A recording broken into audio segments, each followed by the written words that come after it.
Foi divulgado ontem o PIB, Produto Interno Bruto do Brasil. Os números chamam a atenção porque é o pior desempenho do país nas últimas 3 décadas. A gente vai avaliar alguns números como esse e traduzir, na verdade, o que esses números significam em relação a 2020 e já projetar 2021. Já estamos no 3º mês do ano e eu converso com o economista Felipe de Holanda, com a gente aqui no Bom Dia ao Vivo para todo o estado. Felipe, um prazer tê-lo aqui. Qual é o primeiro momento, que avaliação, que leitura é possível fazer desse impacto? Ele foi maior do que se imaginava, já sabia que o impacto seria grande, né? Mas é um número considerável, né?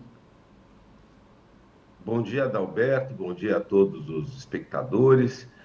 Olha, o resultado do PIB foi melhor do que a gente imaginava inicialmente. 4,1% de queda do PIB brasileiro em 2020, ele está numa posição intermediária. Tem países que caíram muito mais o PIB como resultado da pandemia, como é o caso da Espanha, por exemplo, que foi 8%, ou França, Itália tiveram desempenhos piores. Mas o problema é que, no caso do Brasil, nós tivemos uma forte recuperação, né? Nós tivemos um segundo trimestre que foi terrível, que foi o auge da primeira onda da pandemia, uma recuperação no segundo semestre. Então, no segundo trimestre caiu mais de 10%, caiu 11% a atividade econômica, principalmente no setor de serviços. No terceiro trimestre teve uma recuperação muito rápida, aquilo que se imaginou que seria uma recuperação em V, mas no quarto trimestre, foram esses números que compuseram o PIB do ano como um todo, ele cresceu 3,2%. O fato é que no final do ano nós ainda estávamos abaixo no nível de produção, mais de 1% abaixo do mesmo período de 2019, né? Então são números bons no sentido de que refletem que o Brasil gastou bastante, muitos estímulos fiscais, crédito, pagamento de auxílio emergencial, mas como esses auxílios reduziram a metade no último trimestre do ano e a economia começou a entrar nessa rota, né, nesse sentido de antecipar a segunda onda, então a gente vê claramente uma perda de fôlego no último trimestre do ano. Felipe, uma preocupação também é que na recessão lá que começou em 2014, a base de recuperação da economia foi exatamente o consumo das famílias, né? E agora a gente tem esse dado atualizado do ano passado, quanto ao consumo da família, 5,5%. O que isso significa? Foi o que liderou, né? Isso é atípico numa recessão. Normalmente o setor de serviços ele segura na recessão, mas é que exatamente as restrições, né, de mobilidade por causa da pandemia levaram um impacto muito grande aí. O consumo liderou com queda de 5,5% e o consumo das famílias praticamente, principalmente os outros serviços ou os serviços diretamente prestados à família, que tem mais essa questão de mobilidade, de economia de aglomeração, caiu mais de 10%, né? Então, onde nós estamos enfrentando a principal dificuldade mesmo é no setor de serviços e principalmente nesses serviços, né, que impliquem em aglomeração.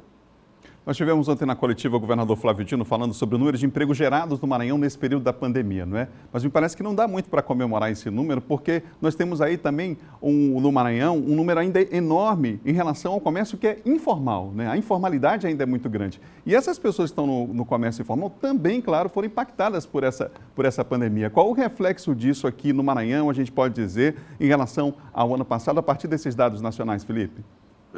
Olha, nós precisamos ver o histórico. Nós já vimos uma situação muito difícil na questão do emprego desde 2015.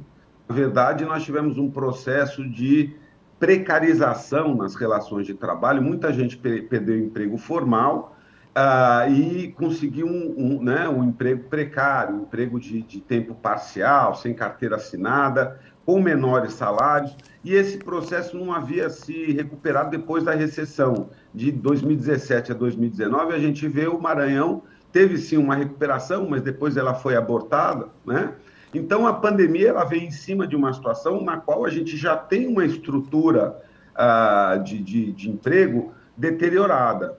E o fato é que o processo de recuperação do emprego, que a gente veio assistindo no segundo, da ocupação, né, que a gente veio assistindo no segundo semestre do ano, ele meio que começou a andar de lado, perdão, no terceiro trimestre, ele começa a andar de lado no quarto trimestre, e agora no primeiro trimestre, com a volta, né, das medidas de isolamento social, a gente deve ter, enfim, continua esse quadro bastante preocupante no que diz respeito à ocupação.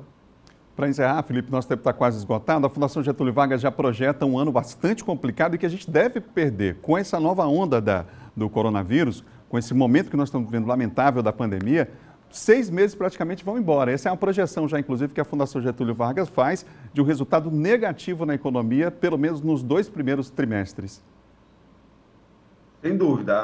As previsões iniciais, né, quando a gente estava virando o ano, que está ali no sistema, no Boletim Focus, divulgado pelo Banco Central, né, toda segunda-feira, refletindo a média das projeções de mercado, o crescimento era de 3,5% da economia, em cima dessa queda, né, de 4,1% e já de um período de recessão e estagnação anterior.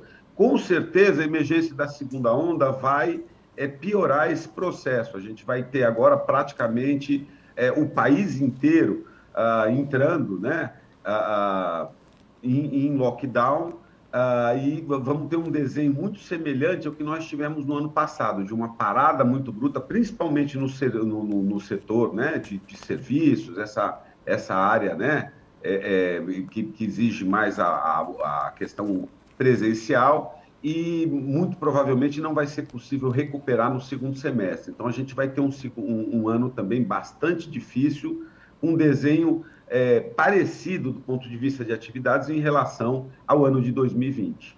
Professor Felipe de Holanda, obrigado pela entrevista aqui no Bom Dia para Todo o Estado. Eu que agradeço a oportunidade.